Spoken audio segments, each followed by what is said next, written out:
శబ్దము వచ్చినది దేవుని వలనే అని చెప్పలేకపోయారంటే ప్రపంచములు దేవుని వాక్యము వలన నిర్మాణమైనవి అని లోక జ్ఞానమును వేరితనముగా కొట్టిపాడేసింది బైబిల్. హెబ్రీ 11వ అధ్యాయము 3వ వచనం చూడండి. హెబ్రీ 11వ అధ్యాయం 3వ వచనము, ప్రపంచములు దేవుని వాక్యము వలన నిర్మాణమైనవి. ప్రపంచములు సూర్య చంద్ర నక్షత్రాలు, ఈ మిల్కీవే, ఆండ్రోమెడా, హైడ్రస్ సెంటరస్ ఏమంటారు కదా మీరు పేర్లు,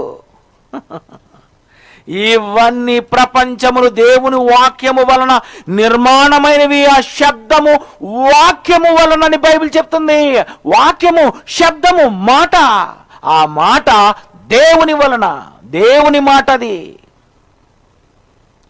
దేవుని మాట వలన కలిగినటువంటి ఈ లోకము, ఆయన శబ్దము వలన కలిగినటువంటి ఈ లోకము, ఈ లోకము కలిగింది శబ్దము వలనని చెప్పావు కానీ ఆ శబ్దం ఎవరు, ఆ శబ్దము ఎలా వచ్చిందో నువ్వు చెప్పలేదు. అది బైబిల్ చెప్పింది.